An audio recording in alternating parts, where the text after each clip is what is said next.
burn all of it, give them normal clothes, jobs helping people, and teach them compassion. Richard has no idea how that's going to happen because Mordsets are notoriously, hard to deal with. Yeah. You think? But he'll figure it out. Yeah. How is that a good thing? Richard's like, I'm not doing it. You're doing it. It sounds pretty hard. I don't know how you're going to do it. Bye. And I don't care, but go do it. Yeah.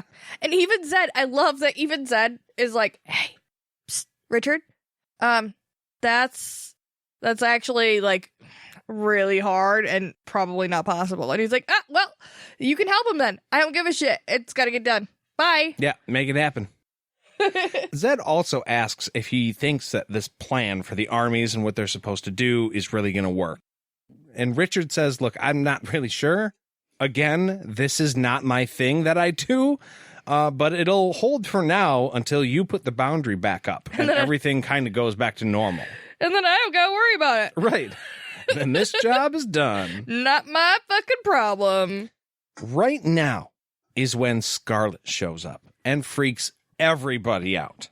Jade and I realize that this is the original book cover. This is Scarlet in the People's Palace with Richard and Kaylin, Chase and Zed and the kids and everybody. Yeah, and the army in the background, all the soldier dudes. This makes sense. Everybody's there and accounted for. Yes. And she tells Richard that her egg has hatched and she wants him to come see it. And Richard's like, hey, I'll go if Kaylin can go. And Scarlet's like, okay, if she's cool with it, then I'm cool with it. And everybody just kind of agrees and okay, yeah, you and this is the group. It's the cool kid group who can ride on the dragon. It's a little bit funny that she knew what he was there to do. And it's been half a day. Yeah. Come see my baby. She doesn't even hesitate. She doesn't even hey, what happened? Is my former boss still employing me or did you kill him? What's the deal? Yeah, it doesn't ask anything about that. Kaylin asked Richard if they could maybe bring Sidon too because he still has to go home. He's been stuck with the army and everybody else for a long time. And she wants to, hang out in Spirit House for a little while. There's probably a half-eaten rotten apple there that she wants to finish. I'll bet she does. So Richard turns to Scarlet and he's like, hey, you know how you hate babies being stolen? This kid was stolen from his mom. Can you help us? And she's like, cool, that's fine. Let's fucking go. We're all in agreement here. It's fine. Yeah. Get on the big giant dragon and go. Zed says to Scarlet that he is surprised that she's going to let a man ride on her. And her response is, I wouldn't let any man do it. It's the Seeker. I would let him ride on me anywhere, to hell, or in my bedroom. Right. I'm going to fuck that human. Yeah. This isn't just any man. This is the man I fucked. It's fine. Don't worry about it. So they all climb up and they say goodbye to Zed. And Richard, as they're loading up, makes a comment about how the Birdman is going to be super happy he's marrying a mud person. So apparently they're going to get married now. Yeah. He's like, no, this is happening. I'm not even going to ask her. We're locking this down. It's medieval thinking. We just survived a traumatic experience, so we're totally going to do it. Yeah. I found out I can fuck you, so you're my wife. And Zed says afterwards that he's going to be in Eidendril, and they need to have a little chat. They should have sat down and had dinner right then. Yeah, well, you would think that they would. Hey, let's take one day. We all just survived this thing. Let's reassess. Maybe figure out what the hell's going on with this Master Rahl thing. Leave in the morning. You go get Addie. Head to Eidendril. I will take care of Kaylin and the children and return them. And then, but no, they don't do that. They're like, well, we're leaving right now, so we can't do any of that stuff.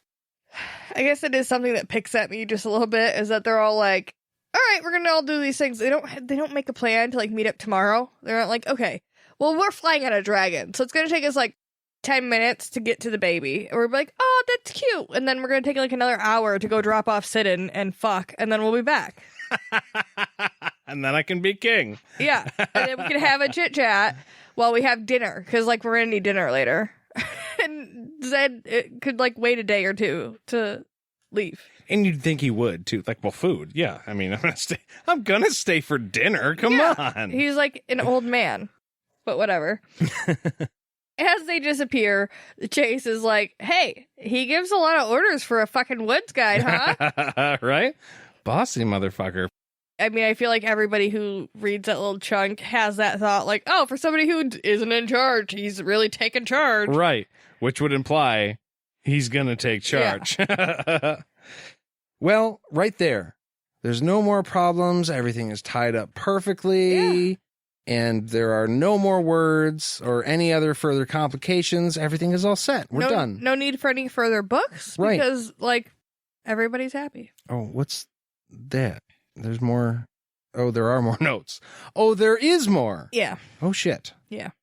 Well. New trouble.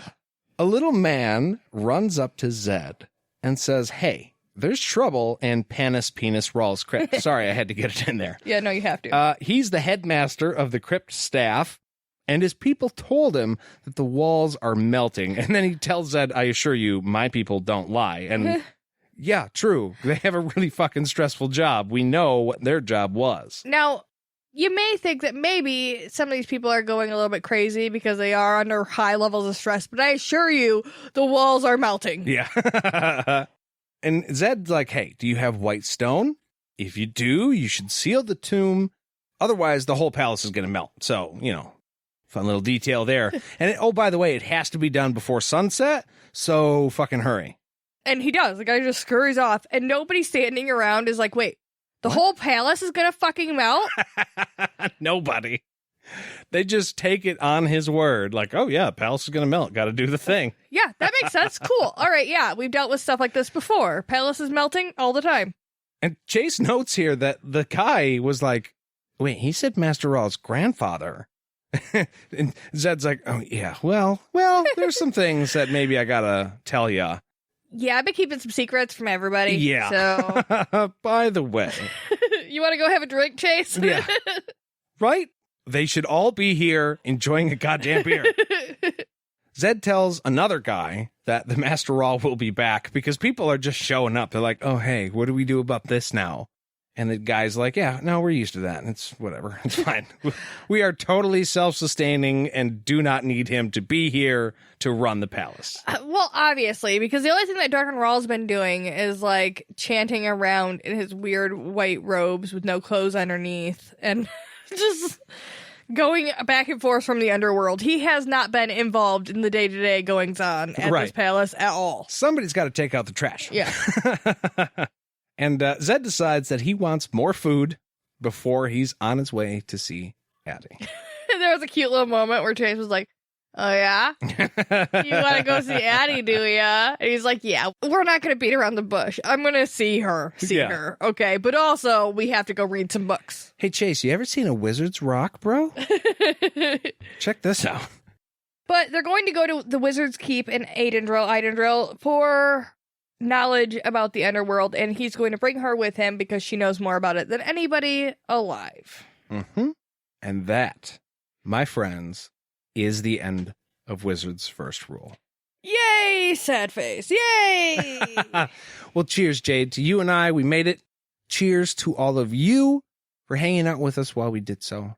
I gotta say, I am a little bit blown away. We had this weird thought not that long ago to where, hey, let's start a podcast and just read through these books that we love so much. And since beginning, we have made so many friends and laughed so many times and had so many different types of beer. It's just been awesome. And I cannot wait to start the second book and do it all over again. Yeah, that is actually the book that, like, hooked me. So if you guys had any comments about tonight's episode that can't wait until the live episode on Monday, we would love to hear it. You can get a hold of us on Instagram at podcastatt. You can also search all the things on Facebook. You can also email us at podcastatt@gmail.com. You can also get a hold of us on the phone number. That's 616-259-0025. You can send us a text there too if you don't feel like talking. I'm not a super great talker on the phone, so I sympathize with that.